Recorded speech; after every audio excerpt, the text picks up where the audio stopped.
Hello, my name is Marcus. I'm the compiler of a collection of therapy quotes entitled 1001 Windmills of the Mind. This is a collection of quotes from books and articles written by authors who approach the issue of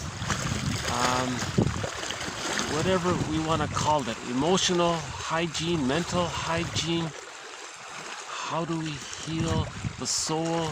How do we heal from any kind of relational trauma, developmental trauma, or any kind of fixation, or anything that caused us to be sort of stuck in the past, reliving the past like Sisyphus. This has been called the psychoanalytic perspective. And long ago, this type of material used to be called philosophical medicine. So these quotes, I think, help us to give us basic trust. These quotes, the knowledge in these quotes, are helping, they can help anyone, I believe, to develop basic trust in themselves. So the theory is, man's main task is to give psychological birth to himself if he didn't get it naturally by the age of 3 with secure attachment style. Now when the child has what's called a secure attachment style with the parent, the child develops enough basic trust, enough safety, and then he sort of hatches out of that bond with the mother, and then he knows himself. When he knows himself at roughly around the age of 3, Mahler says between 30 and 36 months, that's when the child achieves his psychological birth. Now, if there's what's called an insecure attachment style, that means the person is too emotionally invested in the pain of what happened, and he has to, first things first, he has to heal from that, so to speak. So, in other videos, I've tried to describe this idea of the so-called psychoanalytic perspective. It just means that we suffer from memories. If we have painful memories from childhood, our life force, our energy is sort of spent in that area, and that makes us feel less present in the present, to enjoy the present, because we're still sort of caught up emotionally with some kind of painful memory. That's the theory. And it's almost unanimous in this area that our childhood is painful. We're going to distort the present. We're not going to really see the present honestly. We're going to see it through the lens of our painful past. So there's what's called a traumatic script, and we're operating out of this script to see if we can somehow heal it and no longer need it. Right? Sometimes called the schema. Now, one of the mentors in our series is William Fairbairn, and he has what's called the endocytic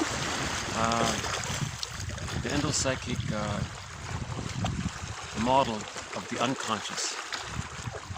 It sounds complicated, but what that means is that the child's memories are organized around certain themes. So the child's memories of being loved, that's sort of a theme, or what he calls an internal object. And then linked to a part self-representation that's love. That's one relational unit. Sometimes the mother could see the child and welcomed and accepted the child. Not just made him safe, but made him feel that he is who he is. She blessed his identity, that she accepted him being who he is. So there's memories of the mother or the father that condense, coalesce, where the other, there's a part representation of the other that supports the person's child's autonomy, linked to a part self that feels supported. Now sometimes the mother is sort of alluring, promising to meet the baby's needs, linked to a part self representation that feels allured or enticed. That's another relational unit. Now this relational unit often goes hand in hand with the rejecting mother, side of the mother. So there's an image of the mother when she's rejecting, linked to a part self-representation that feels unloved or rejected. And Fairbairn says they often go together. Often the mother, when she's tantalizing, then there's a rejection. The baby had hope that he was going to get his needs met, and then it didn't get met. And he thinks that sort of gets split. So we have this internal object relations world. I just briefly described a part of it. And this is sometimes called an internal theater. Now, if the soul is fragmented, if our memories are so fragmented in that kind of way, image of the other being in parts, image of the self being in parts like that, that's psychic pain, the mental pain, social pain, relational pain, interpersonal pain, whatever we want to call it. Psychic pain. Usually they say psychic pain.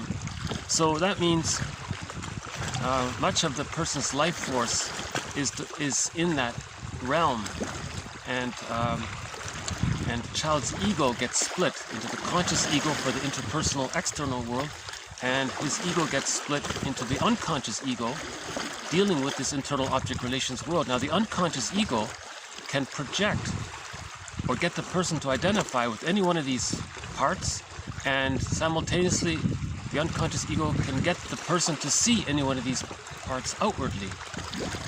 See, so that's called projection. Now, when something's repressed, people see it outwardly. It's called projection. Or then the person can identify with a part and then project another part.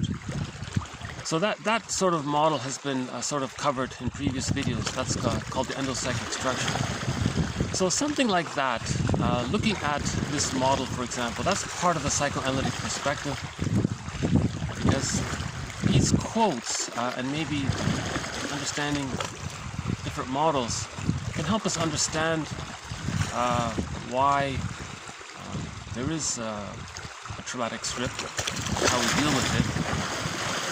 That means we're giving ourselves basic trust. Now, when a child does receive natural basic trust during a secure attachment style, the image of the other is whole, the image of the self is whole. It's called whole object relations. Then the child gets the key out from under mother's pillow, meaning his life force can affect his self-representation, and that's the psychological birth. And then he has access to the real self, and he knows what he likes. He feels okay to express himself.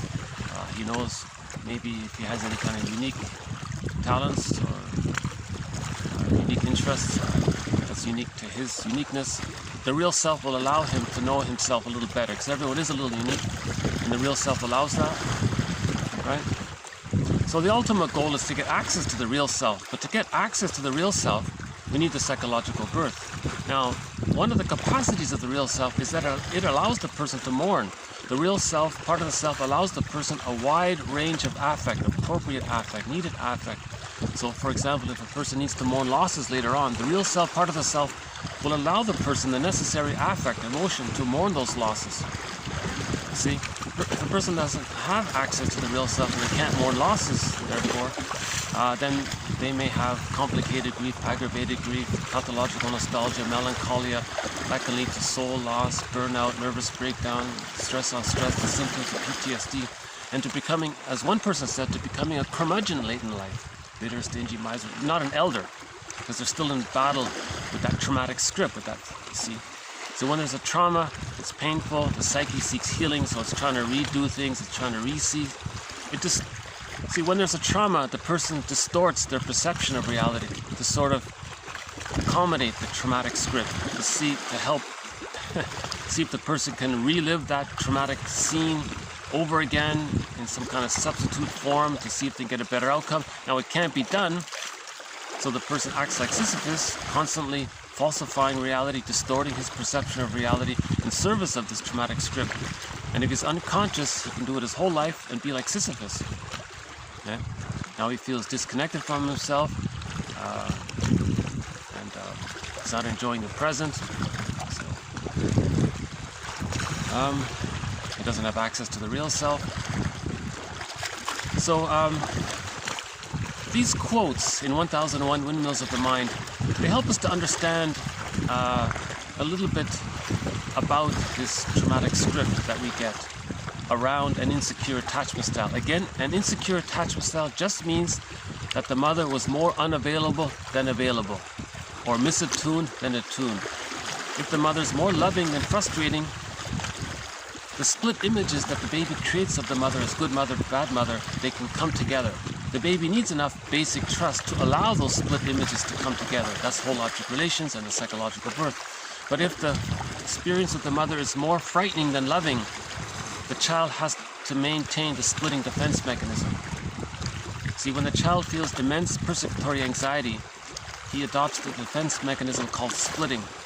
It means he bonds to the frightening side of the mother, but he hallucinates and thinking that the mother's all good. So in his delusion, almost literally like a little delusion, he thinks his mother's all good, but he's bonded to the frightening image of the mother. The baby has to use this maneuver of the mind, this mental mechanism, this defense mechanism, this psychic defense, whatever you want to call it, to have an attachment. The baby must have an attachment to the parent. If the parent is loving, that's great, it's easy, but if the parent is frightening, how does the baby do it? He's a little genius, he tricks himself. He'll bond to the frightening image, but he'll deny it, it gets repressed, and he'll hallucinate that he's bonded to the good mother. It's called the splitting defense mechanism. But if by the age of 3 the mother is more loving than frustrating, the split images come together, things get resolved, and everything's okay. But if during those first 3 years the mother is more frustrating than loving, the child still uses the splitting defense mechanism. Now, if the child still uses the splitting defense mechanism, that's still in his psychic structure. That didn't get healed by the age of 3, and then he goes through life with that splitting defense mechanism. Splitting precludes whole object relations, splitting precludes psychological birth, splitting precludes access to the real self. Therefore, as Rinsley says, splitting precludes mourning. So one author said, all he does is try to get the person to heal the splits so he can mourn. Now, how do you heal the splits? Okay, so this collection of quotes is helping us to feel safe within ourselves, with our knowledge, to help heal the splits. Because when we have the knowledge, we can forgive our parents, and in the process of obtaining this knowledge, we understand our parents, and when we understand them, how they were caught in their existential dilemma, things make sense, we understand ourselves, and we're moving towards the so-called working through process. So reparation of the other leads to reparation of the self. And then we achieve the psychological birth. So again, man's main task is to give psychological birth to himself if he didn't get it by the age of 3 naturally. These quotes can help anyone, I believe, to be their own existential detective, their own therapist. These quotes can provide enough, the knowledge offers the person enough sense of giving himself basic trust to be his own detective, an existential detective, right? To be his own caring witness. So grief is healed when it's witnessed by a caring other. These quotes are helping us to be our own caring other. If we could be our own caring other, we can heal that way. It's a lot more work. Ideally, if you have a friend who could be a caring other and they can help you be conscious, things are quicker. Now, if you have a lot of money, you can fly to New York and find someone very skilled in this. It can be done within 2 to 3 years, they say. But otherwise, if a person's doing this on their own, Robert Bly says it can take about 15, someone else said maybe 20 years, somewhere around 15 to 20 years on average, they say, for a person to metaphorically reparent themselves. So,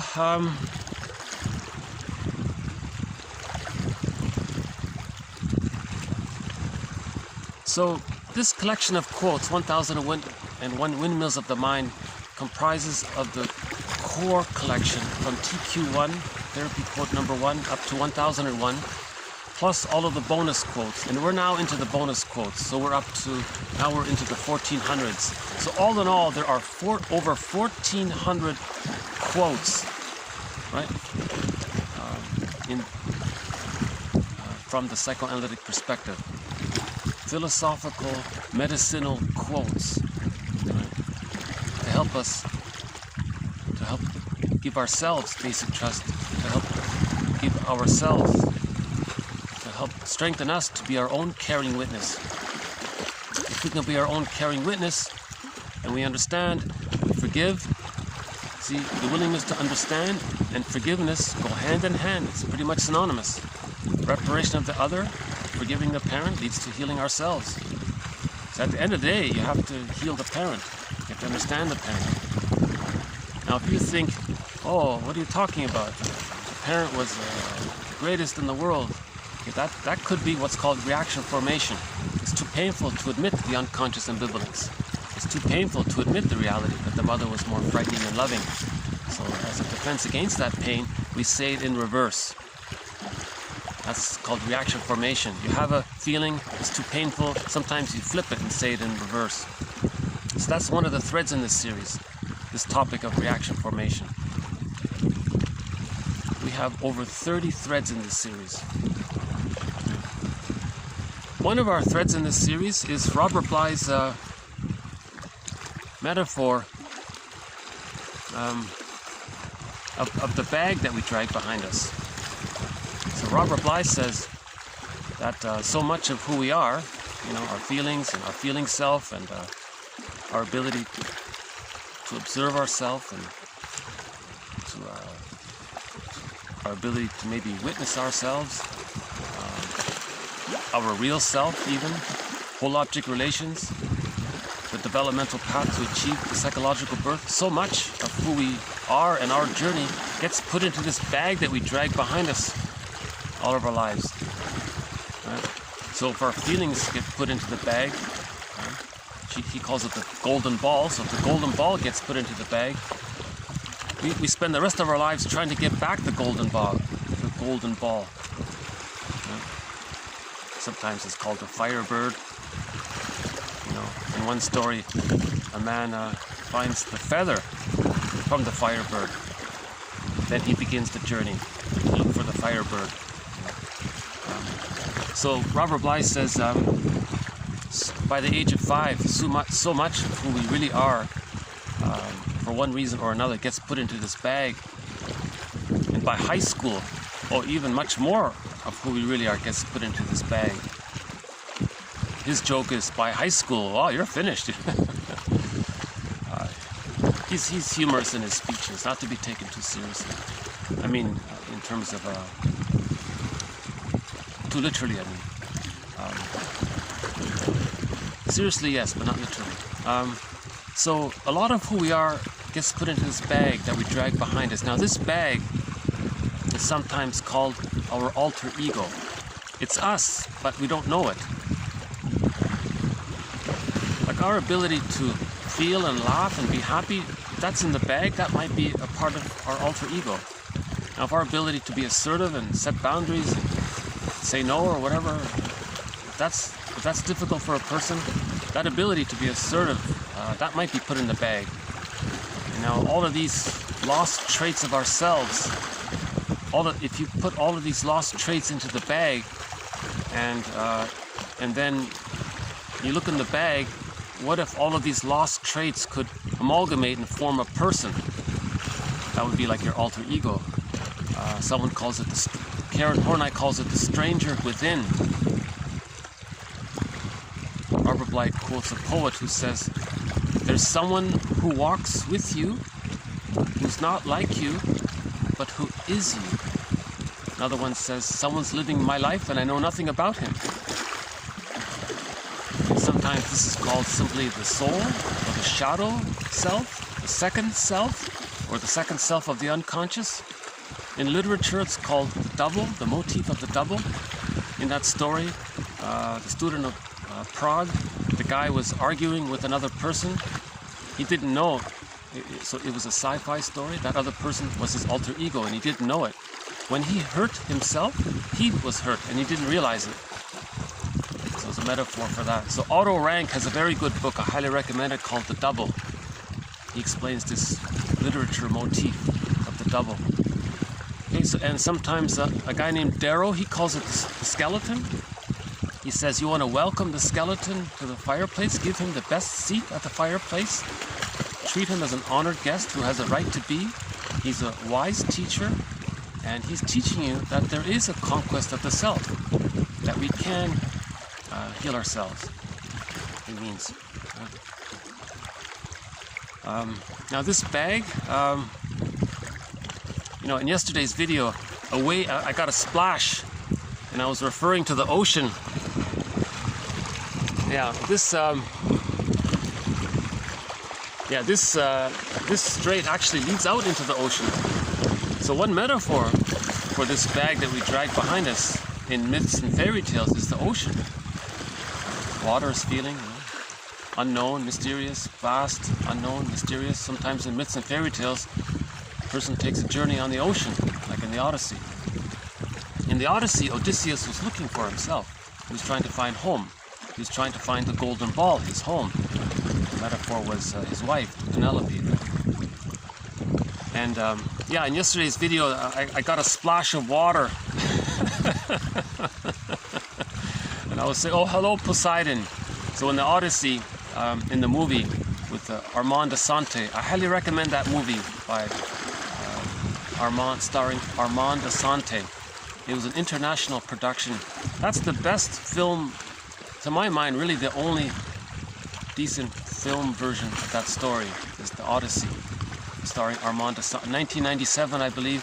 Amazing soundtrack, but the story, ideally, if you can get the VHS version, it's better. Because when they switched it over to DVD, I still can't believe it, how they cut out one of the most important scenes.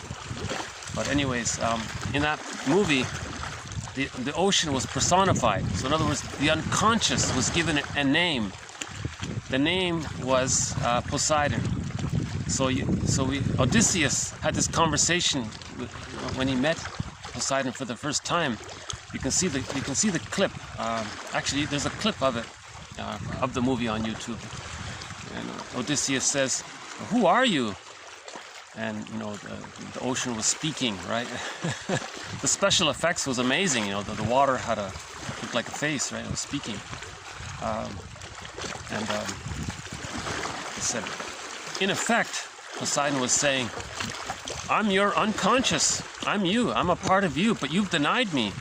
I'm your feelings. Water means feelings. You've ignored your feelings, and I'm angry." And Odysseus, "What are you talking about? I don't understand all this.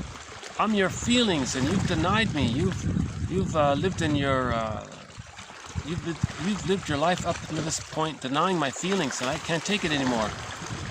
And Odysseus is still confused. And finally, in frustration, Poseidon says, "You're going to start to feel. I'm going to get you to feel your feelings. You're going to feel yourself. We want to get you home. We want to get you to home. You have to your feelings." Sort of the metaphor there. So these quotes are helping us to find our home, our inner home, our connection to ourselves, our connection to our feeling self. The feeling self is in that bag. So we want to get that feeling self and reintegrate it, re-own it, let it be a part of ourselves. See.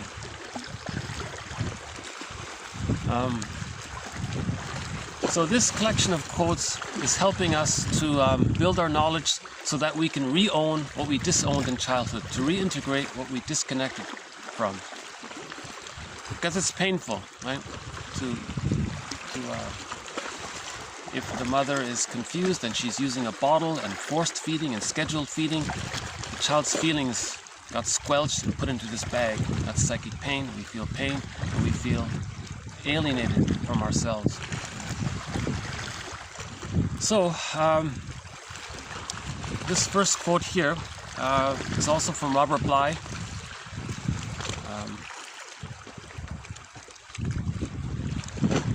He took one of the Grimm's story. Again, myths and fairy tales are true on the inside. So a myth and a fairy tale, all of the characters represent personifications of one's psyche, elements of one's psyche. So every character in a myth or fairy tale represents aspects of one's psyche, right? So if you take a fairy tale and you have all these characters, you have the good witch and the bad witch. Well, the good witch is times when the memories of the mother being loving. The bad witch is these are the memories, fantasized personification of the memories of when she was rejecting. And this is in our psychic structure. It's splitting there. See? So myths and fairy tales actually describe some of the transition. The baby originally has to split the image of the mother in good breast, bad breast. So the fantasized image becomes good fairy godmother or frightening witch. Now in the psyche, it's meant to be just a whole person, a regular woman, just a caring, ordinary caring woman, not a goddess or a demon. But the baby has what's called primary process thinking, this very archaic primary process thinking. So he thinks in these wildly exaggerated images. It's not realistic. No one is saying the mother's a goddess or a demon, right? But in the baby's mental representations of his experiences with his ordinary loving mother, he may think that when she's fulfilling his needs, she's a goddess, and he may think when she's not meeting his needs, she's a bad witch, and so on. Now this splitting defense mechanism, again, is just temporary.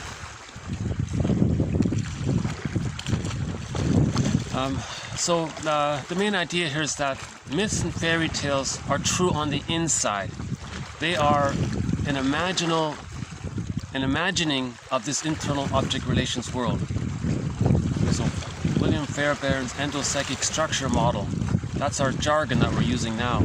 But before jargon, we only had myths and fairy tales. So myths and fairy tales were pre-psychology, pre-jargon. So before the jargon, we had these stories to talk about it. And storytellers would tell these stories, and we would feel some recognition with them. And we don't really know why. And maybe the storyteller would help in that area. But now we have jargon to help us even further in things. I think jargon is an advancement. It seems to be. Because jargon helps us to be conscious.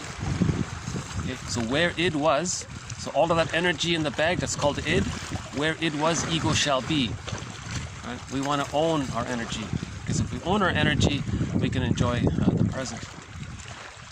So let's go back to that golden ball. Robert Bly took a story from the Grimm's Tale called, I think it's Iron Hans. He called it Iron, so his book is called Iron John. Now there's a key scene. There's a key scene in that story called Getting the Key Out from Under Mother's Pillow. That's one of our themes in this thread. So this next quote here, our first one, TQ 1467, is a follow-up. So we're going to add a quote to one of our threads here. So we have a thread in this series called Getting the Key Out from Under Mother's Pillow. So I'm going to add one more quote to this thread of quotes. Okay, so TQ 1467. When the king's 8-year-old son loses his golden ball in the cell, Iron John will return it only if the boy unlocks the cell, the key to which is under the queen's pillow. Okay, that's a great quote. Again, when the king's 8-year-old son loses his golden ball in the cell, Iron John will return it only if the boy unlocks the cell, the key to which is under the queen's pillow. Okay? So Iron John could be a representation of all of our feelings that we've disowned. Now there's a lot of anger as well. So Iron John, he's not bad. He's got a lot of anger, and he's confused and lost. So the image of, so if we look in that bag, there's the golden ball. Now who's holding the golden ball? Iron John. Now Iron John is a lot of our disowned feelings. Right? So in the story,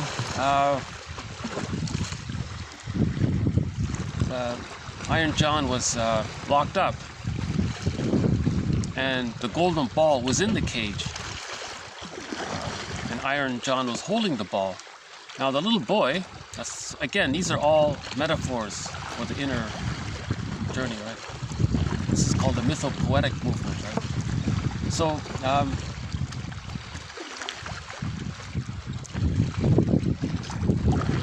there's a lead up to why Iron John, this hairy wild man, got put into this cage, so we'll have to skip that for another time. But we reached a point where this wild, hairy man, a good man, but he's wild, he's untamed, I guess. A lot of love there, but he's angry and he's wild. He's called the wild man. Now, at some point in the story, he got locked up. So that's a metaphor of our feelings. We feel caged. Our feelings are caged, right? We don't have emotional freedom. We feel that our feelings are caged. It's hard to express our feelings, to put words to our feelings. That's alexithymia, right? We don't have words to our feelings, so our feelings are caged. So personification of that might be the iron man, the hairy man in the cage. So the boy notices that his golden ball is in the cage and he wants to get it. So the little boy says, "Hey, wild hairy man, can I have my ball back?" Well, it's not that simple. You gotta liberate your feelings. Your feelings are what radiate the ball to be golden. So you gotta get your feelings. And I'm your feelings. Well, how do I get my feelings and my golden ball? Well, you gotta get the key out from the queen's pillow. It means you gotta get the key out from under mother's pillow. Okay. So this is a metaphor. Amazing, right? 3,000 years, 10,000 years ago, they had, or whatever it is, they had this psychological understanding of getting the key out from under mother's pillow. It means when the baby's born, his life force is cathected or attached or given to or bonded to the image of the mother. So in the psyche, in his memories, there's the image of himself. His life force is bonded or cathected to the image of the other. Now that's natural in the beginning because of the attachment. Now with the secure attachment style with whole object relations, the child is able to get the key out from under mother's pillow. He's able to decathect from the image of the mother, the pillow, the mother, and then it can cathect to himself.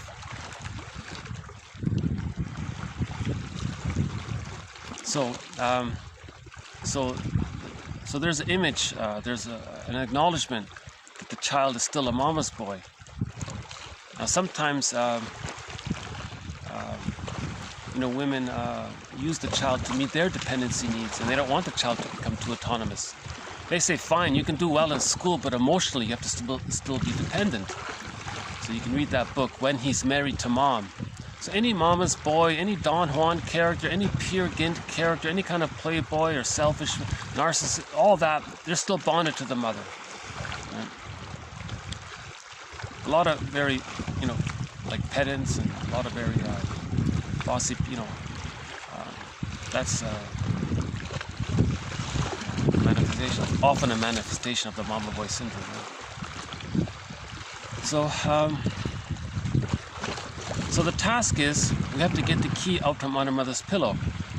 In order to do that, we have to recognize the mother as a whole person. Now that pillow is a whole pillow. They didn't say get the key out from a part of the pillow. The pillow is whole. So up to this point, the child's understanding of his mother is fragmented. The mother is partly loving, partly tantalizing, partly rejecting, goddess, seductress, demon. Whoa, how does he get the key out from under mother's pillow? First, he has to assemble the mother. He has to put her together.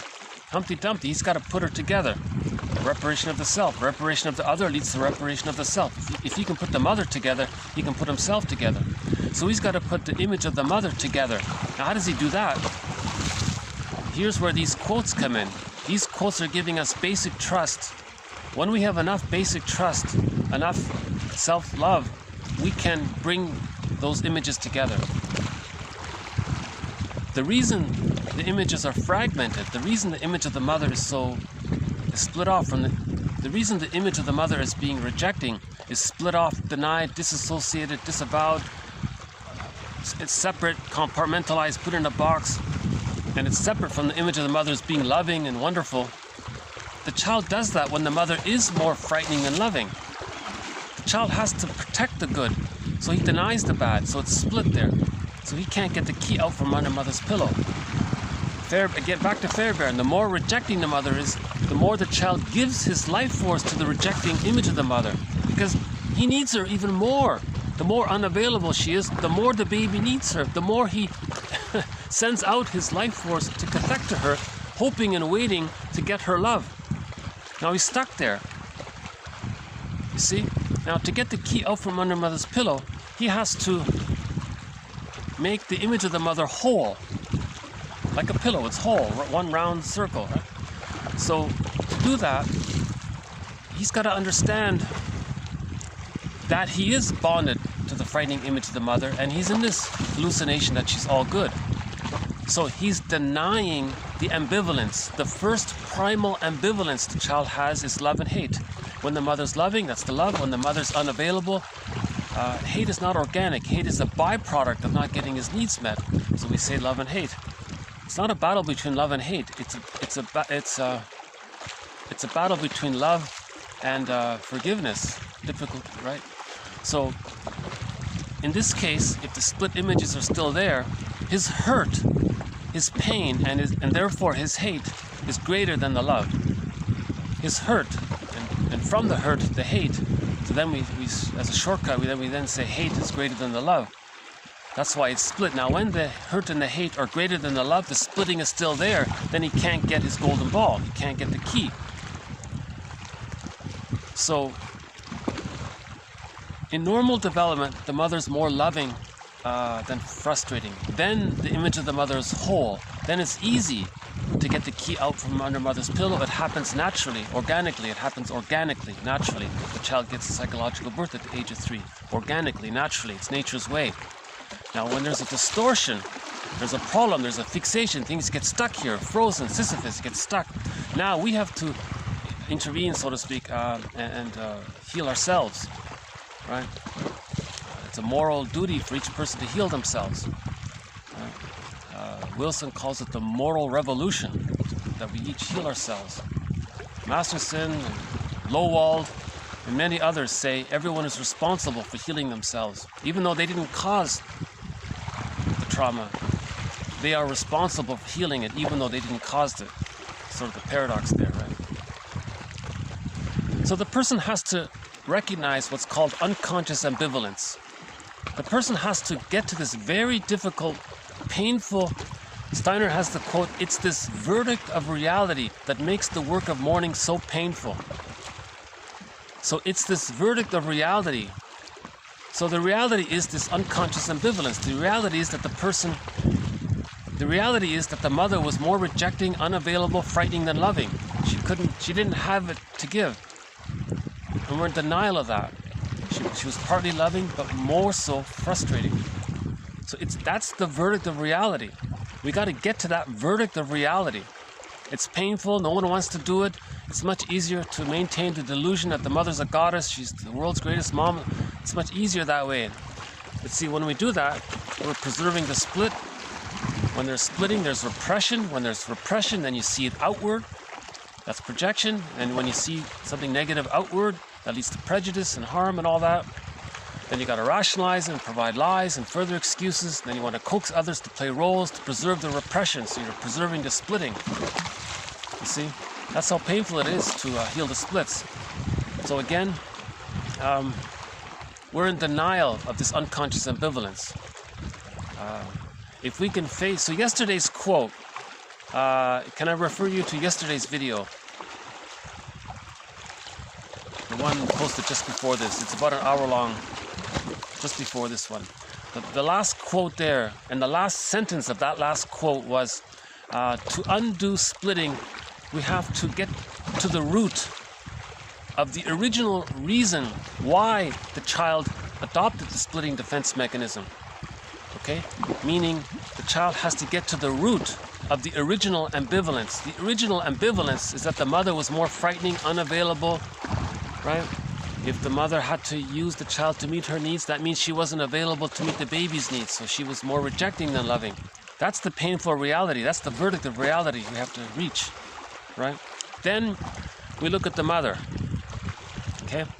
Then we realize, now these quotes are helping us to forgive our mothers, because she may have had prenatal distress syndrome, the mother may have had birth trauma, the mother may have had any kind of situational trauma around the birth, perinatal trauma. If the mother was removed from her mother for more than a minute, that can be birth trauma. We talked about that in the last video as well. A lot of these procedures, if they're unnecessary, that could be traumatic. The forceps and the epidural and all these things. If it's an emergency, fine. But if it's not fine, but if it's an emergency, we understand it. But so there are a lot of factors around this question of birth trauma. Now that's another thread in this series, birth trauma. So I'll refer you to that thread for more on that. The child may have had prenatal distress syndrome, another thread, which could have predisposed him or made him more vulnerable to birth trauma. The mother may have had any kind of situational trauma afterwards in early childhood while getting the tonsils out. Maybe there was a problem there. Maybe at the dentist's office. Children can be traumatized, they say, at the dentist's office. Shocking. No one wants to talk about it, I guess. There are numerous reports about it. That's not really a developed thread in this series. I just plucked out one quote about that. There could have been what's called school shock. The child was too afraid to go to school. The mother said, go anyways. And something happened at school and there was a shock. All of the factors combined and the child disassociated. And then that led to him having some kind of learning problem. He couldn't concentrate in school. He was daydreaming all the time because he was shocked. When there's a shock, there's disassociation. The mind is, the kid's daydreaming for 19 years or whatever it is. So he doesn't learn, right? School shock. Right? So the mother may have had some kind of shock trauma. Now she can have some kind of relational trauma with her mother, some kind of developmental trauma with her mother. She could be fixated in some kind of painful emotional interaction with her mother, right? Maybe the mother didn't get her symbiotic needs met with the mother. Maybe the mother couldn't get witnessing. Maybe the mother didn't have that feeling of having a secure base. Maybe the mother needed to take care of her mother's emotional needs because the grandmother, because that woman, the grandmother, maybe was unhappy in her marriage and she used her daughter to comfort her. So the mother had an electric complex. Now when a woman has an electric complex, right, that means she didn't get her needs met. She may project the rejecting mother onto the child and say, look child, I'm going to do to you what my mother did to me. To communicate what my mother did to me. That's repetition compulsion, right? When there's a trauma, there's repetition compulsion. Or sometimes the mother gets the child and says, aha, now finally I'm going to get my needs met. So the mother thinks, that when she was a child, she didn't get her needs met. Now here's this child, she's going to kind of covertly think, I got to get my needs met. I'm gonna covertly arrange it so that this child takes care of me and soothes me and sees me and gives me respect. Because she never felt respected. Gives me due consideration because she as a child didn't receive due consideration. Now she thinks that her child is going to give her due consideration. So that child, right, could have been traumatized because the mother had what's called the Jocasta complex. Not blaming her, we're just trying to understand her. Now this is part of what's called intergenerational trauma, meaning the mother didn't have a secure attachment style, so she couldn't offer a secure attachment style. So she's repeating it through the intergenerational trauma mechanism. Again, repetition compulsion, intergenerational trauma, repetition compulsion.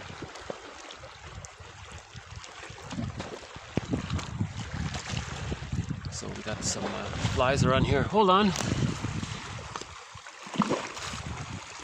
If we're lucky, we'll see the seal.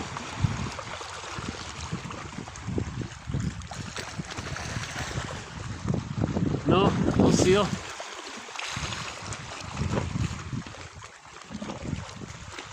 Just once I saw a seal just sitting there on the rocks here. So if we get to this understanding that the mother may have had some kind of trauma, hence preventing her from offering a secure attachment style to her child, things start to make sense. And if we understand our mothers that way and things start to make sense, it can be painful. There are going to be feelings of anger around all of this. Our own anger is going to come up that we didn't get the love that we needed. Our anger that our mothers didn't get the love that she needed. Our anger that the grandmother didn't get the love that she needed. There's going to be a kind of a period of time. It's called grief work, and part of the stages of grief is anger. So there may be a moment where the child feels temporarily angry at the mother, and they can write a letter about it. They don't have to send it, or depending on the situation, maybe they can send it. A couple of days ago we did a grief work exercise. I highly recommend that one. Maybe about a week ago. It was a sentence completion exercise. Very good one, I think. I think that was a very good one. I highly recommend that one. If you can trace back maybe 4 or 5 videos, there's a sentence completion exercise. TQ 1300 something, I think.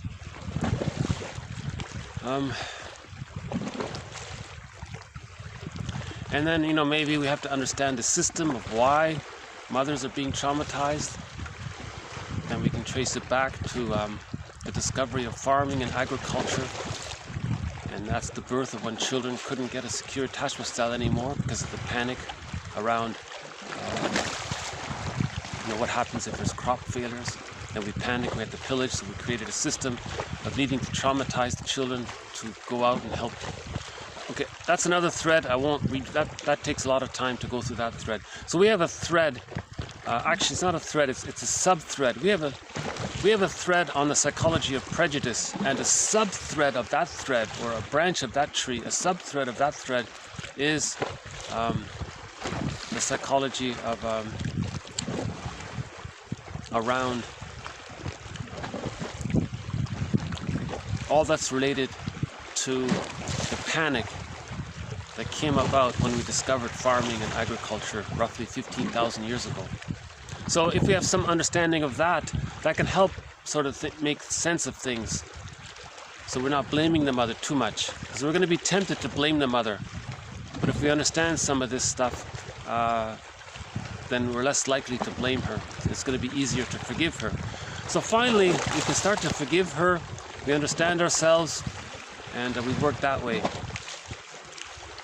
If we can do this painful work, it's this verdict of reality that makes the work of mourning so painful. It's this verdict of reality that makes the work of healing the splits so painful.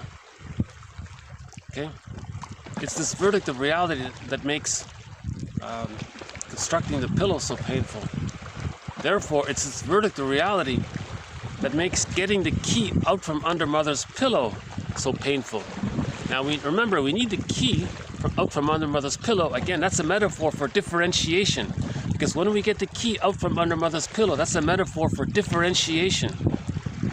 In the first 4 to 5 months, the child is fused. It's one there. Right? That's called the psychological egg, covered in the past couple of videos. He's fused there. Now, gradually, between 5 months and 15 months, the child is gradually differentiating himself. That's called the stage of differentiation. He's practicing proportional. Okay, so and by the age of 15 months, the child gets an aha moment. Oh, there's two people here. I'm a person and mother's a person. Not only cognitively, but psychologically, emotionally, that's more developed there. Now, by the age of 3, that's more fully realized.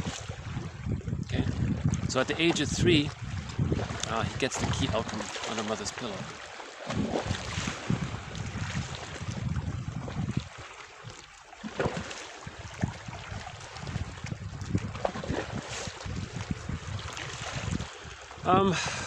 Again, it's an important quote here from the book Iron John by Robert Bly. When the king's 8-year-old boy loses his golden ball in the cell. That's very interesting, eh? 8 years old. Why did they say 8 years old? That's about grade 2, isn't it? It does seem to fit, doesn't it? Around grade 2, we've lost ourselves very much somehow. Okay, when the king, or maybe that's sort of the average age of when we lose ourselves. Maybe that's sort of the average age. When the king's 8-year-old son loses his golden ball in the cell, okay, now Iron John is in the cell. Iron John says that he will return the ball if the boy unlocks the cell, the key to which is under the queen's pillow. Now, one of the Golden Windmills of the Mind Award was issued to all of Robert Bly's collection of audio around this topic. So all of the audio of Robert Bly, Owning Your Shadow, the story of Iron John, the Mystic Poetic Movement, not so much the poems too much, but all of the psychology, all of the interpretations of the fairy tales, all of that, the mythical poetic side of it. That body of work has won a Golden Windmills of the Mind Award. 15 Golden Windmills of the Mind Award have already been issued, and one of them went to Robert Bly's collection, including his audio reading of the book Iron John.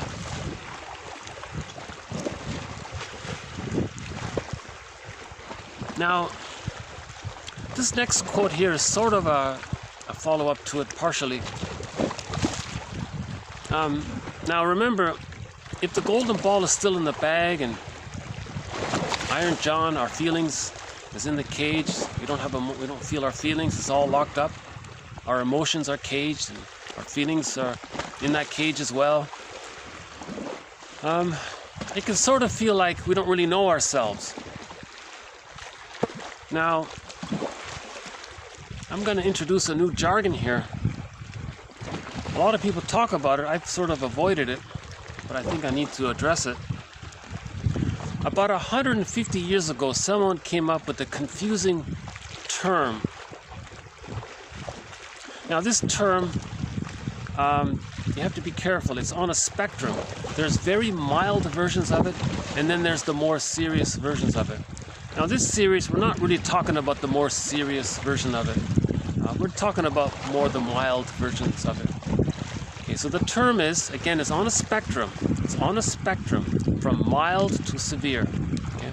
So we're going to talk about it in its more mild form. The term is, let's put it this way. How would you describe it if you didn't know yourself very much? If you felt disconnected from yourself? If you felt like estranged from yourself? So you're a person, and a lot of who you are as a person is put into this bag. Maybe it feels like you don't feel fully real. That's what they're saying, right? You are real, but you don't maybe fully feel it because so much of who you are is in this bag. Now, this bag means repression. When something's repressed, it means you're not aware of it. It's unconscious. You're not aware of it. You don't feel it. Your body feels it. It's in your body bears the burden. It comes out in your neurotic patterns. It comes out in your difficult personality maybe, or in your Sisyphus behavior. It comes out. It leaks out somehow. It's expressed. Yes. It's not totally gone, but we're not aware of it. You see? So then we may say, geez, I feel like a stranger to myself. I don't feel fully like a full person, right? So that feeling of not feeling like a full person, the jargon is depersonalization. I don't like the term. I don't even like saying it, right? So it's called depersonalization. Now, I haven't posted, this will be coming up. This will be a future TQ quote. So just a preview. Okay, so this is just a preview for a future video. Depersonalization. Okay, and another one is called derealization. All right, so depersonalization and the second one, derealization, involve a disconnection from some aspect of experience. In the former, one's own identity. Okay, so depersonalization is some kind of disconnection with our own identity. Okay, so some disconnection from our own identity. The fancy term is, I don't like it, but everyone's using it. We're sort of stuck with it, unfortunately. But if you understand what it means, maybe it's not so bothersome. That means if you feel any kind of disconnection from your own personhood, feelings of your own selfhood, if you feel disconnected from your full identity, that's called depersonalization. It's not saying you're not a person, it's a feeling of not being a full person. Again, I really don't like this term, but now, okay, so again, depersonalization and derealization involve a disconnection with some aspect of experience. In the former, one's own identity, and in the latter, the surrounding environment. And then disassociation, okay, provides the capacity to adaptively detach from disturbing emotional states. So this quote sort of try to differentiate three confusing terms here. Disassociation means you're, right? That's sort of the umbrella of it all. And underneath it, okay, one branch of that tree is depersonalization, another one is derealization. Okay, again, another one here. Depersonalization, or loss of the sense of reality as it pertains to the self. Okay, that's a good one there, right? So, loss of a sense of reality as it pertains to the self. Okay, and derealization as it pertains to the environment. Okay, now, so it goes on here. So that's a preview for a future TQ quote. So let's go back to today's TQ quote.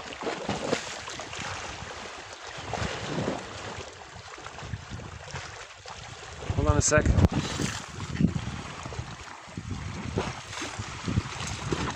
Okay, the next one here. Okay, so we're going to continue with depersonalization. Now that we've sort of made this term not so, hopefully we've softened this term here a little bit. Okay. In the depersonalization state, okay, again meaning feeling unreal, feeling like a stranger to yourself. Someone called it a temporary anesthesia of mental life.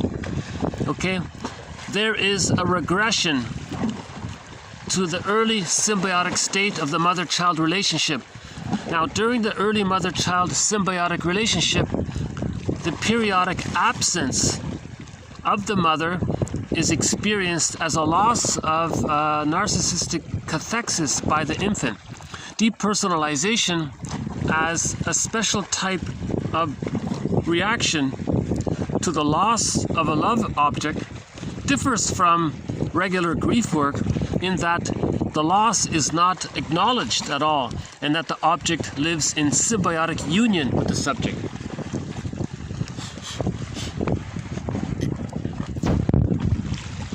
It's getting a little windy here. Hold on a sec.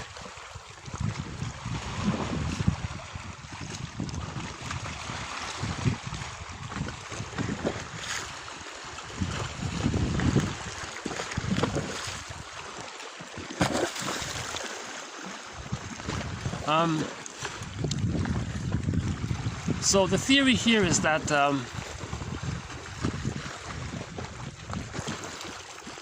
so I'm just trying to begin a new thread here. There will be numerous quotes to follow in future videos to help clarify it. No one quote sort of accurately describes it at one time. Each quote offers like a little glimpse, and you have to sort of pick out the useful part of the glimpse and maybe discard what was just sort of used to help get to that helpful part. So again, always keep Robert Bly's banner. He has a banner on the blackboard. It says 30% when he begins his lectures. He writes on the blackboard, 30% of what you're about to hear is wrong. It's up to you to figure out which 30%. So parts, especially when I begin a new thread, it's cloudy a little bit. But as the thread develops, I feel, at least in my personal experience, it gets a little more clear with each. Hold on. Let's see. No. Yeah, the heron. Wow, we haven't seen the heron in such a long time. Yeah, the heron. I really miss the heron. Such a graceful, beautiful bird.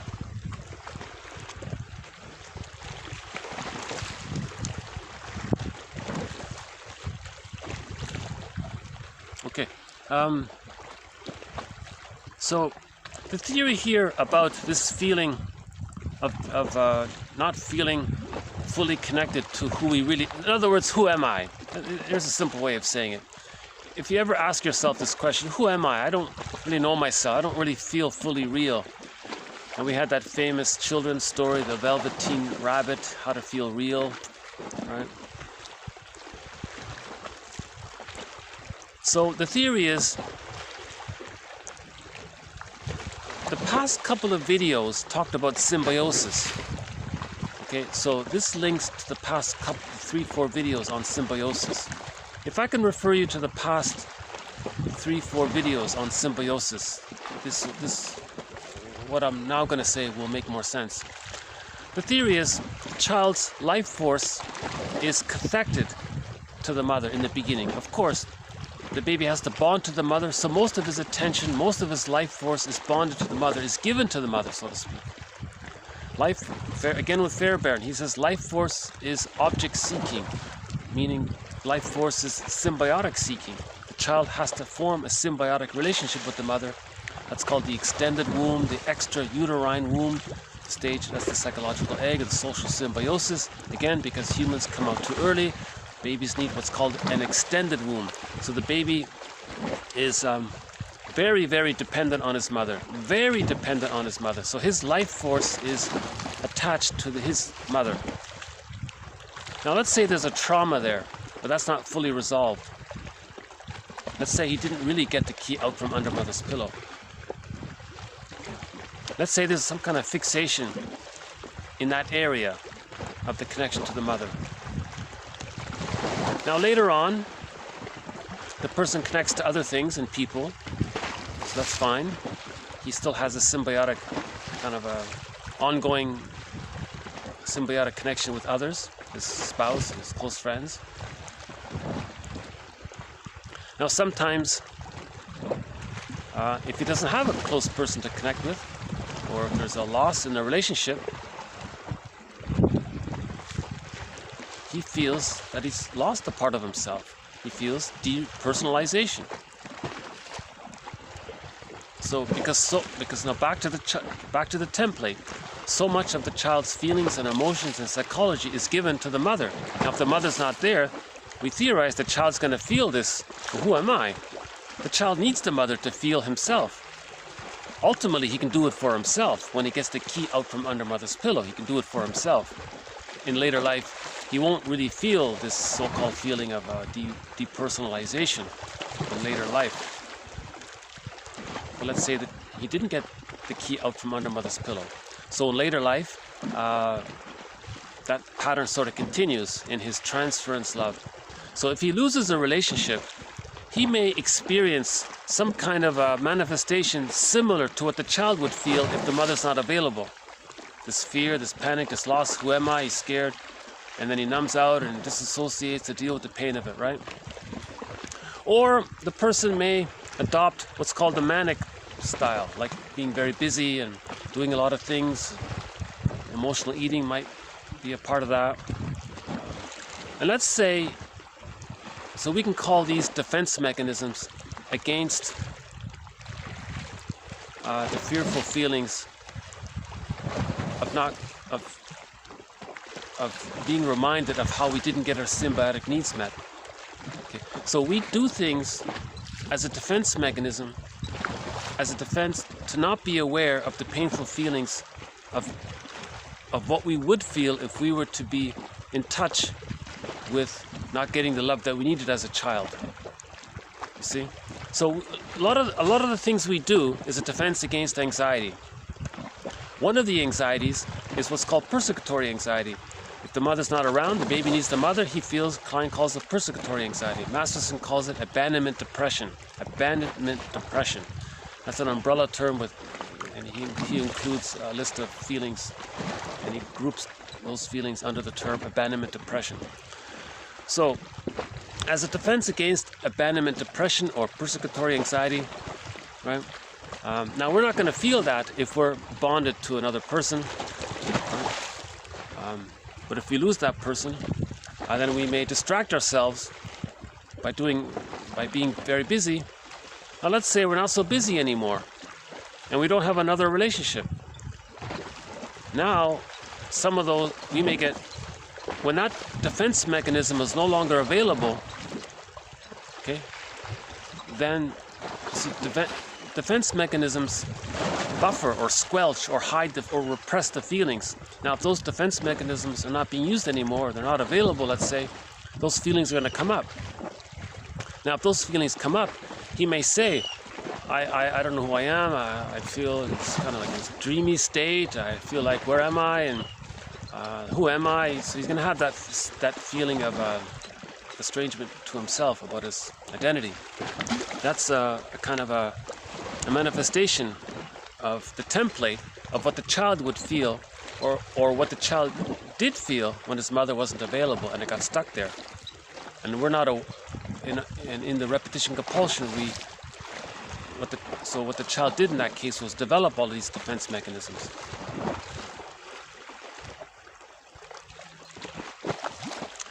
I'm going to have to follow up on that. I don't think I explained it clearly. There is one more quote as a follow-up to it.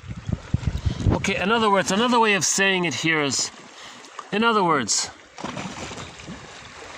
the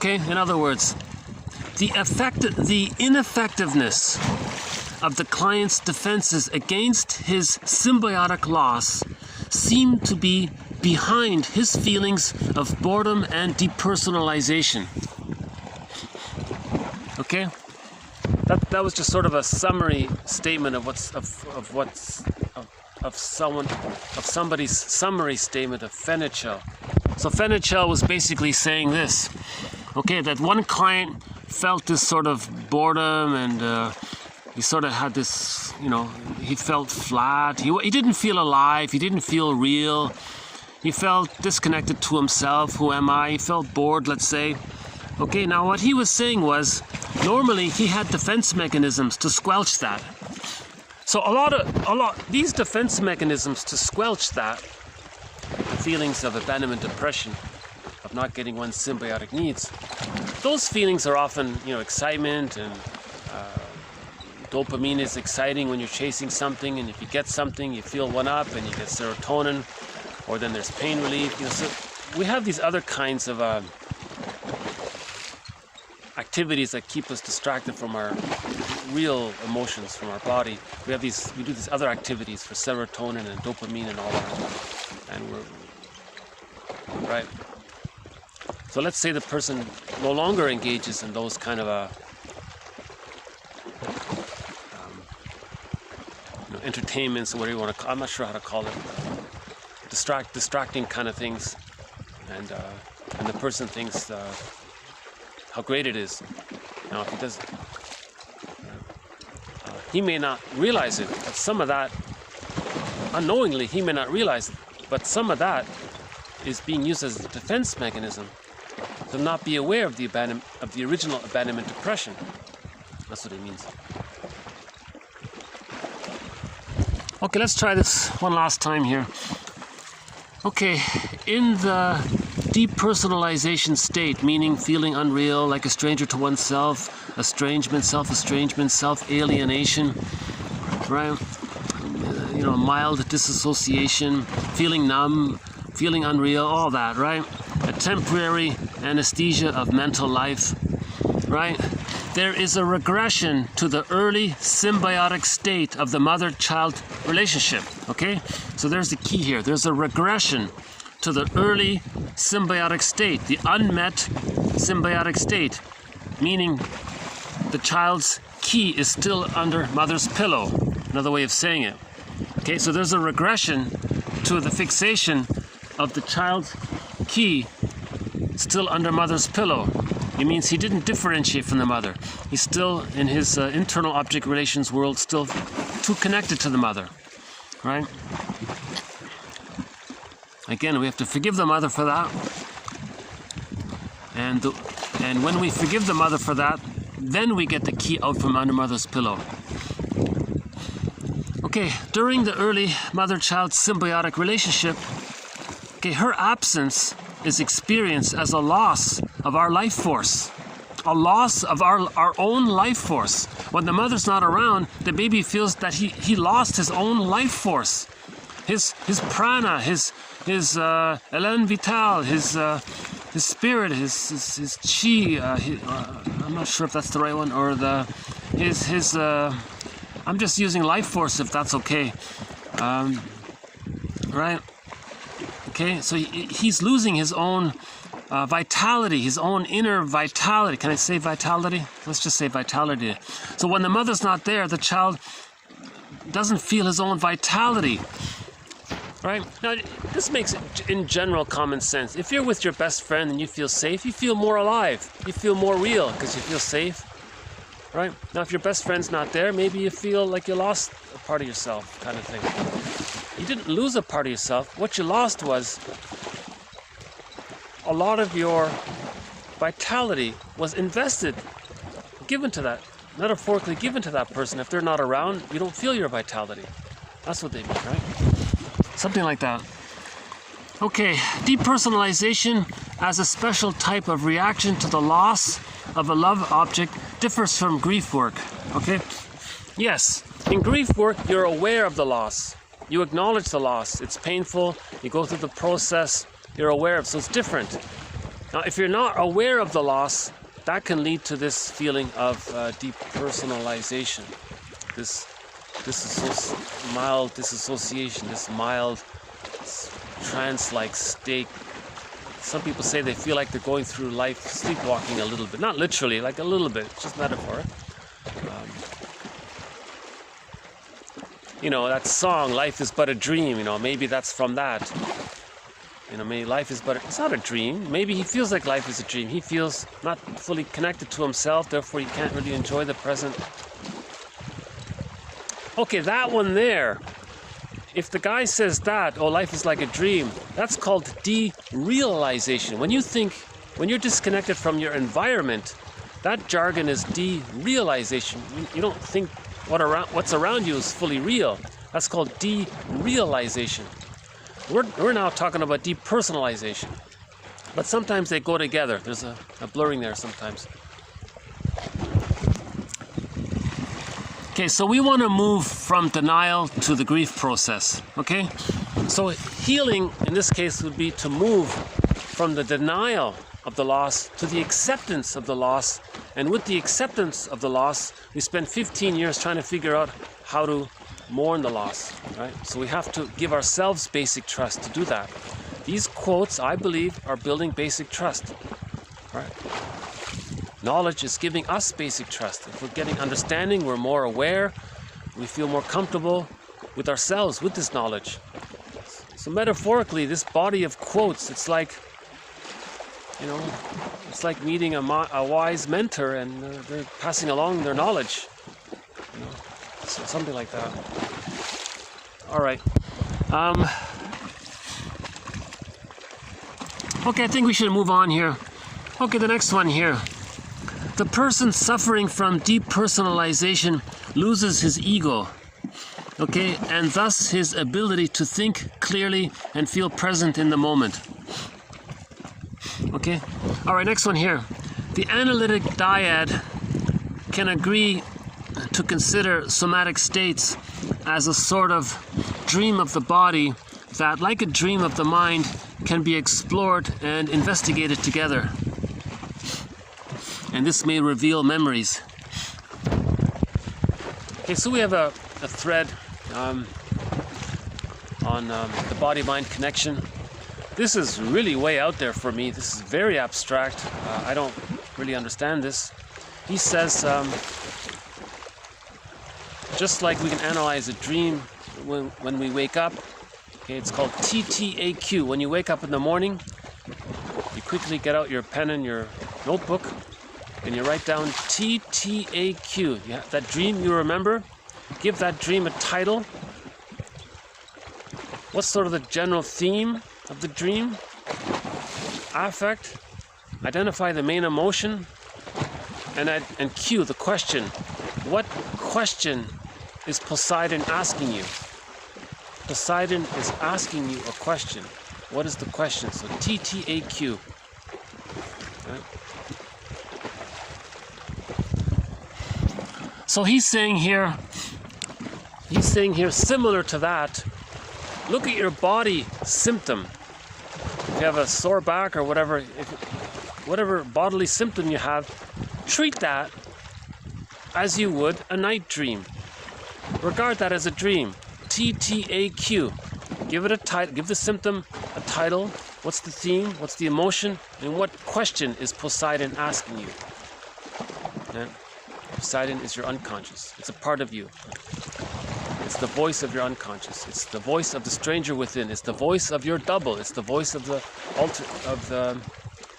one who walks with you, who's not like you, who is you. That voice, that person's asking you.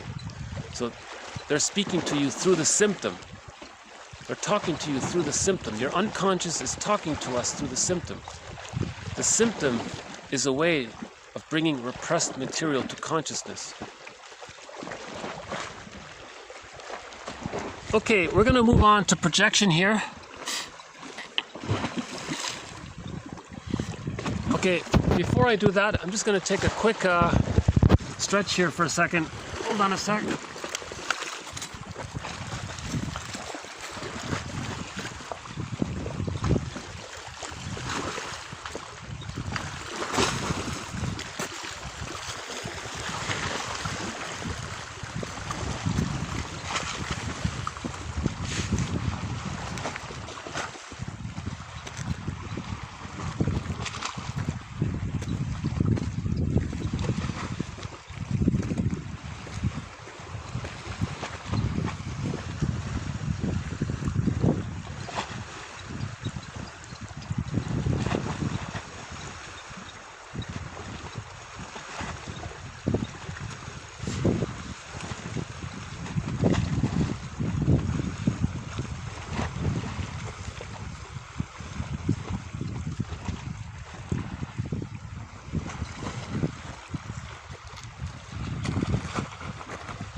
Up at this side here. Yeah, nice day today.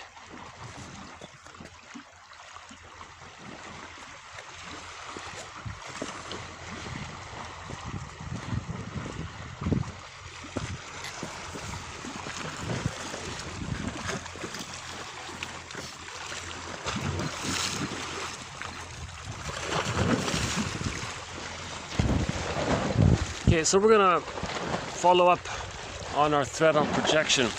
Projection is a very major thread throughout this series, and we have roughly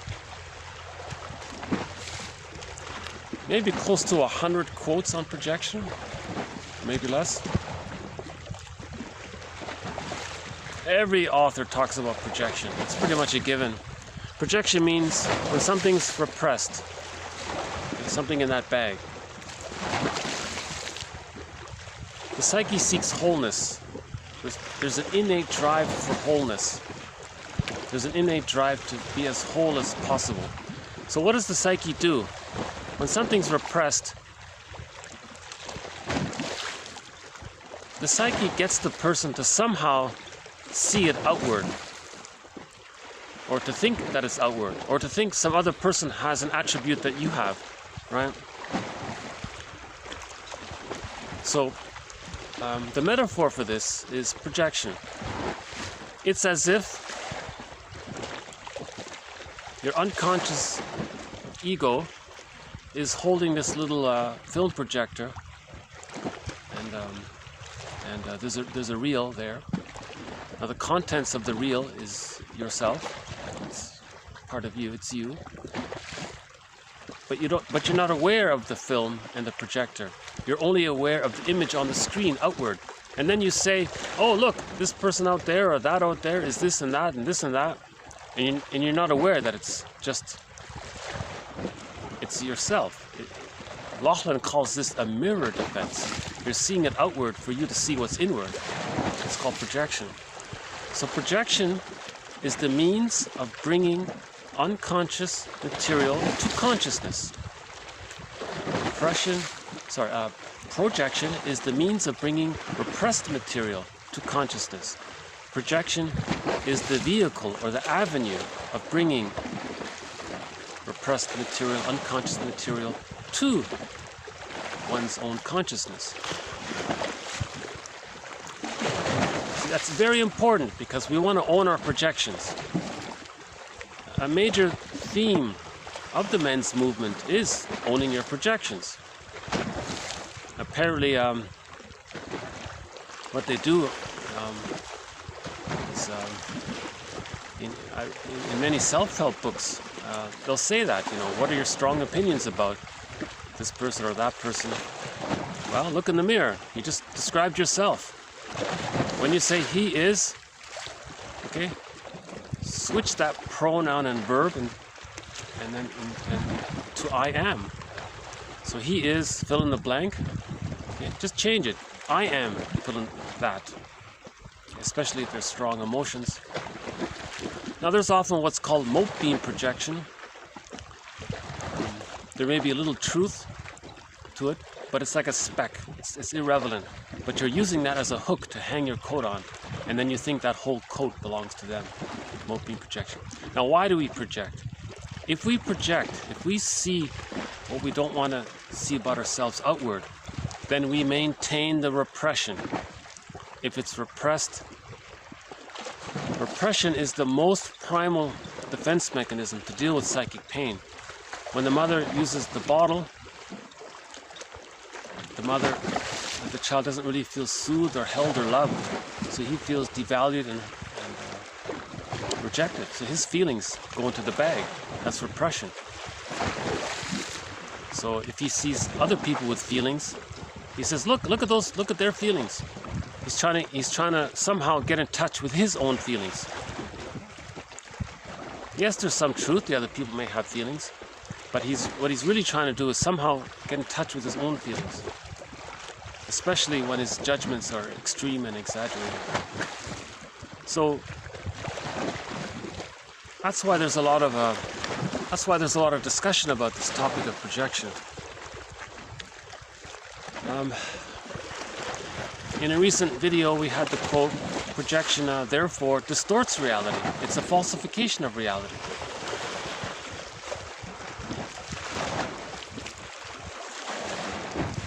Now, what happens with projection, they say here, as will be explained in the next quote, if something's repressed and they want to see it outward, that way, therefore they maintain the repression. Now, it has a snowballing effect, because if the person felt better by using projection, he may refer to it again and again like Sisyphus. Now, what if the outside person is showing signs of not demonstrating what he's denying in himself? Then he amps it up. He does what's called projective identification. He interacts with that person as if they own that trait that he's denying. He even believes strongly that that person has that trait. He may invent or manufacture an identity for himself, for that person, and believe that that person is such and such. So, for example, if he has a memory of himself being unloved and devalued by the mother, he may look at others in a negative light because he felt that his mother looked at him in a negative light. Okay? So, if he felt devalued, exploited, used, objectified by the mother, he may identify with the aggressor and then do to others what his mother did to him, to communicate what his mother did to him. So in the narcissistic pattern,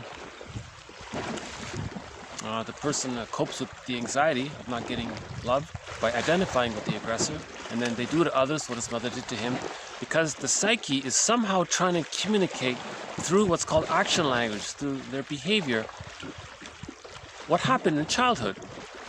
So if a person's very negative, cynical, sardonic humor, always putting others down and hating weakness, they can't bear to see somebody weak or vulnerable, that kind of thing.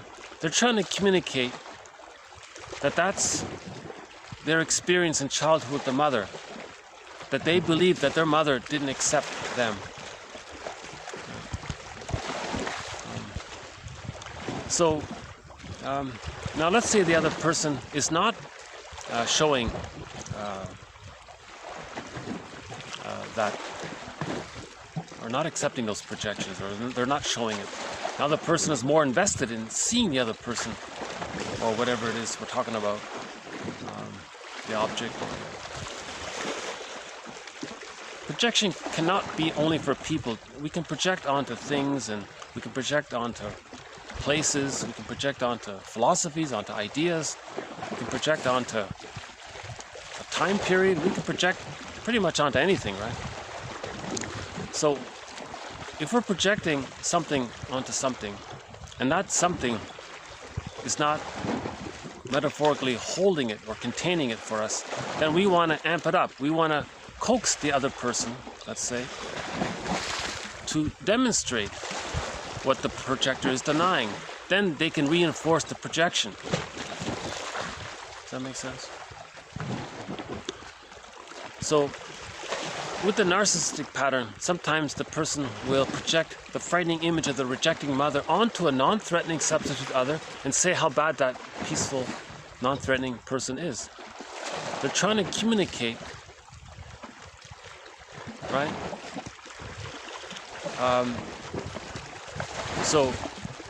In that case, they're angry at their mothers. So they projected their rejecting mother onto someone else, and now they want to express their anger at their mother through the substitute.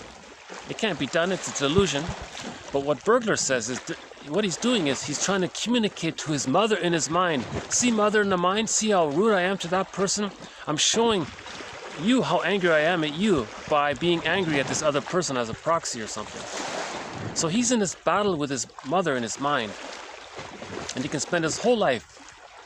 Burglar says a person can spend their whole lives for the one sole purpose to show up the mother, to show the world how bad the mother was. It's called The Grand Design in his book, in one of his books.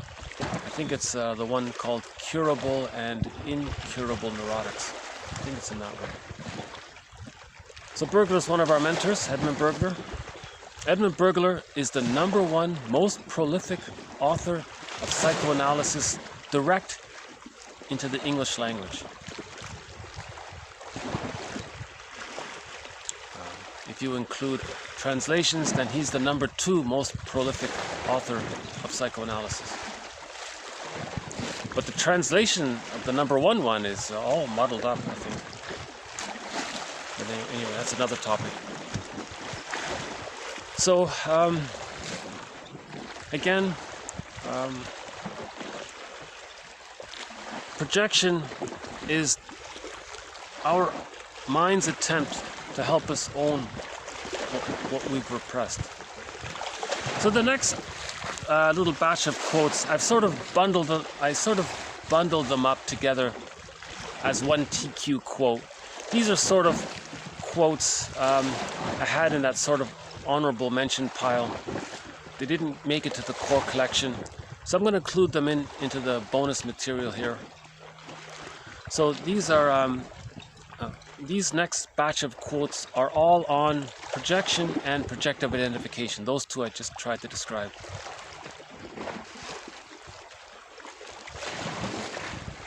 Okay. The motive of a projection is not only to get rid of an unwanted representation, wish, feeling, but also to find or create a place for it in another.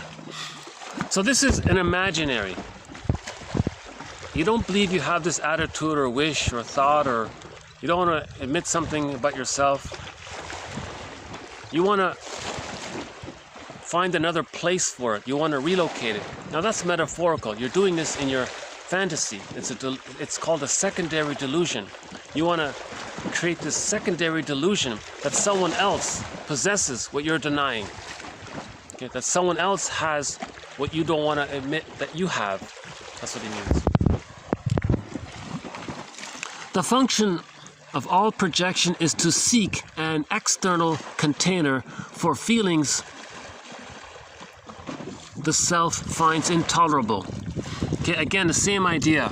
So the container, that's another metaphor. So,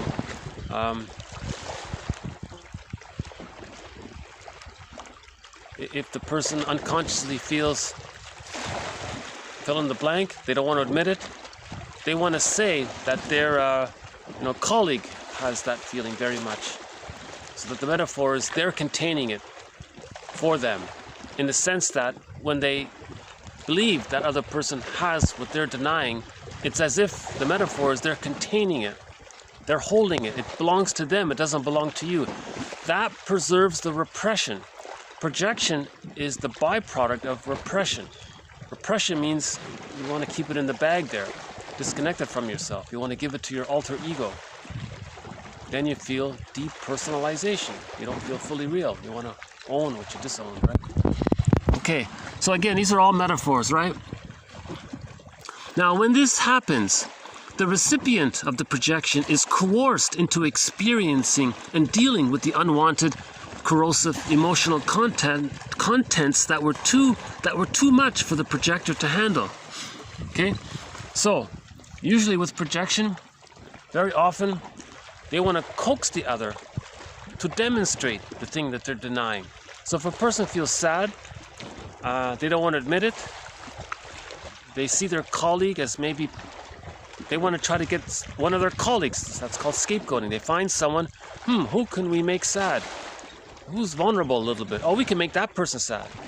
So they'll push their buttons, they'll do little passive-aggressive things against them, they'll microaggressions against them, they'll persist because they're invested, they want to see that person sad.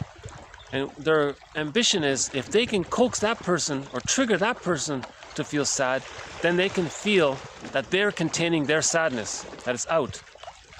Because it's too painful for them to admit their own sadness, they want to see it outward. If they see it outward, then they can convince themselves it's not inward. That's a metaphor for saying he's preserving the repression. Right? So, with projective identification, you invent an identity for that person. You say, that person, I think they're very sad. Now that recipient maybe isn't very sad, but he's your best chance of coaxing someone into becoming sad. So in the workplace you have 25 staff members. Which one is the most vulnerable, or who do you think you can scapegoat?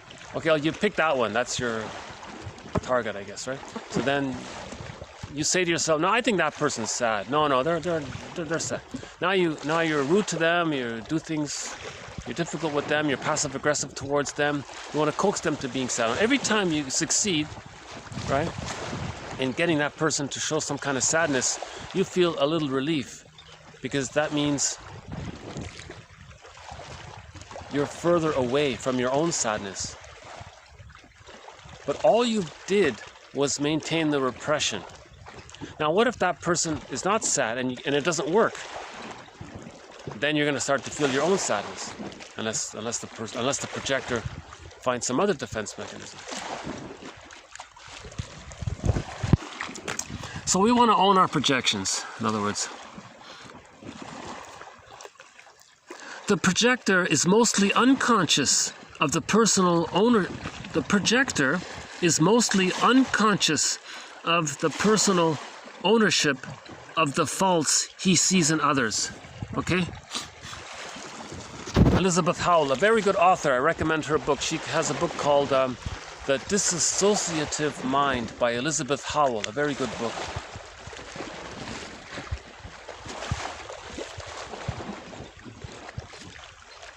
So she says the projector is not aware of the personal ownership. Not aware of the personal ownership. That links to the feelings of not feeling fully one's personhood, right?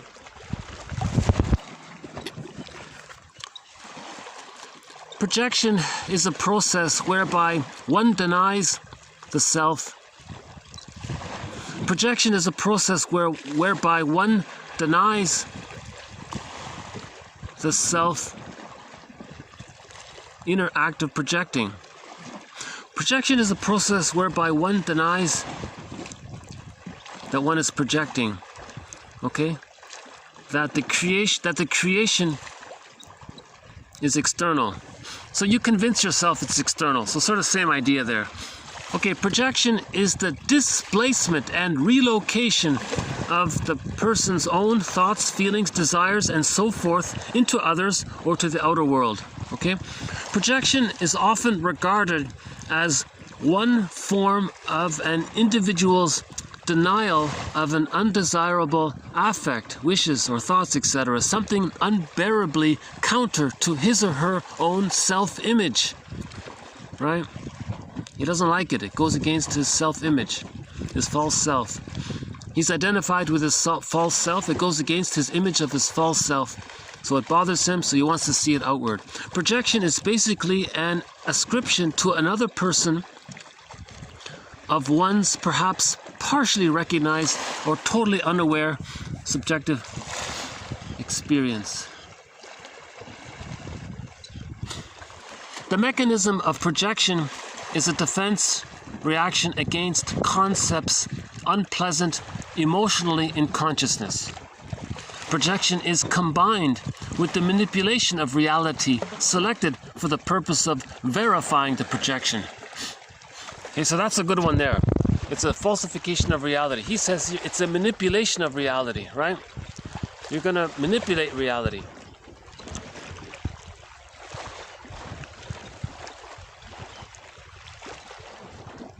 Somehow, some way, you're going to distort reality, manipulate reality, create a false lie, because if you can somehow see the other person demonstrate or think or say what's denied in you,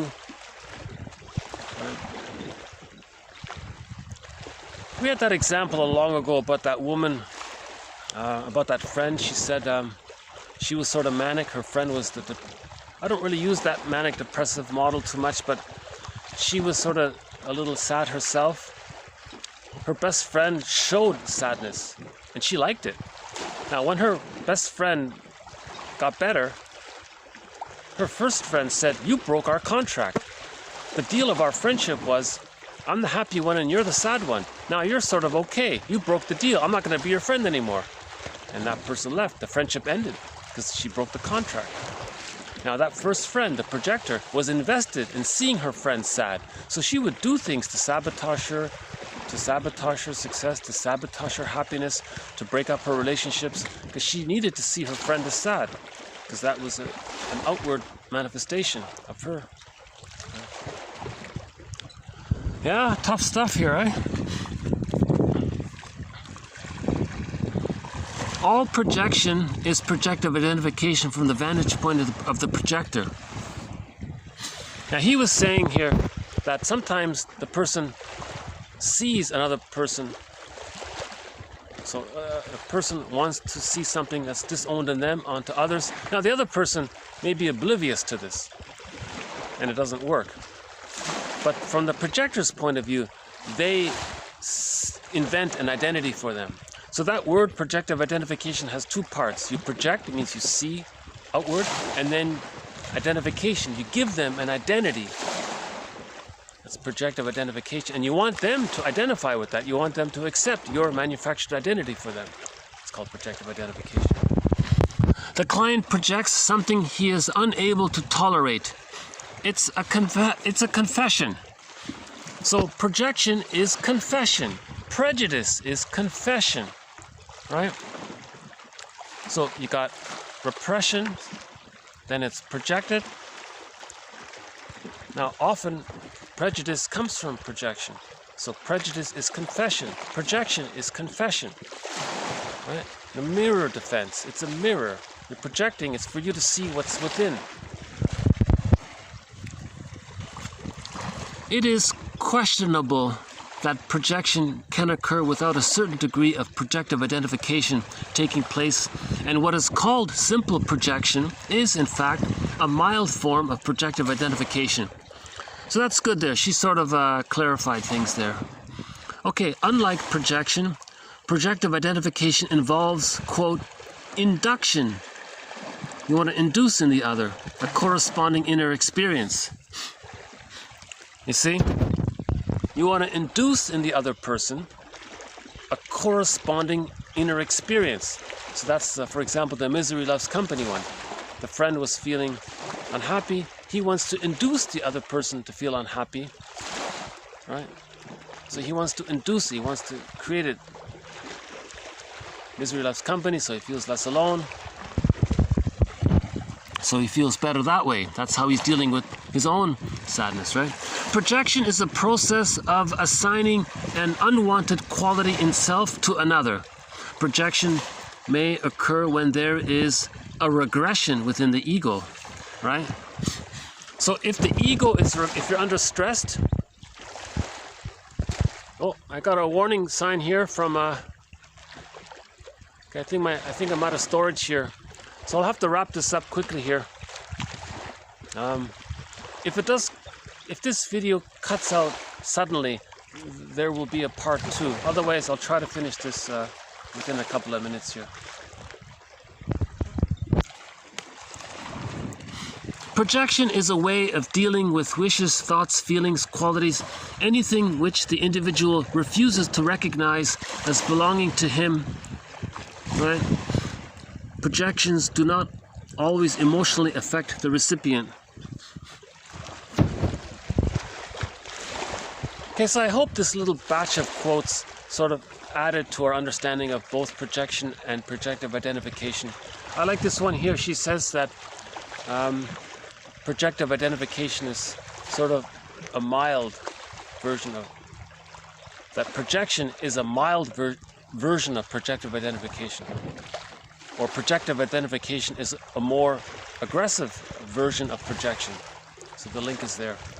Okay, one last one here. Now, and here's another new jargon. So we've introduced 2 new jargons here. This one is called Introjection.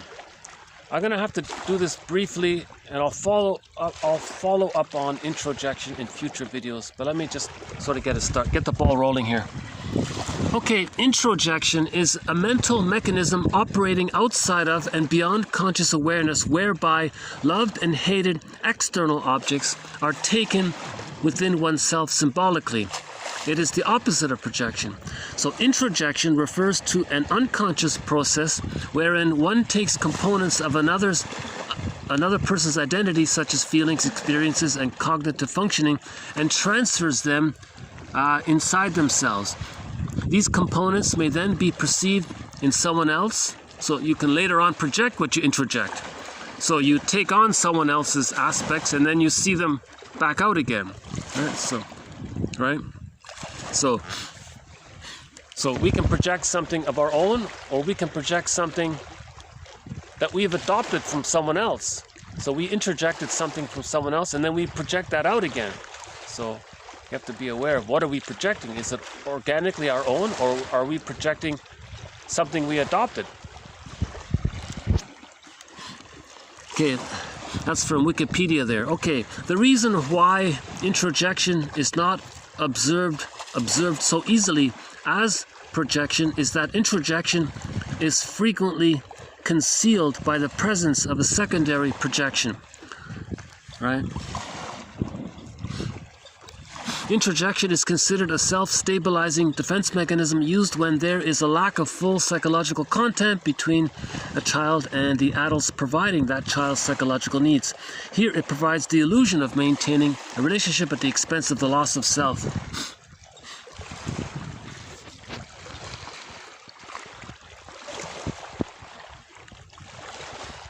So, the one example here is he gave was that the person introjected. Let's go back to that friendship. Those 2 girls, they were friends. Let that friend. So one. Oh, hold on a sec.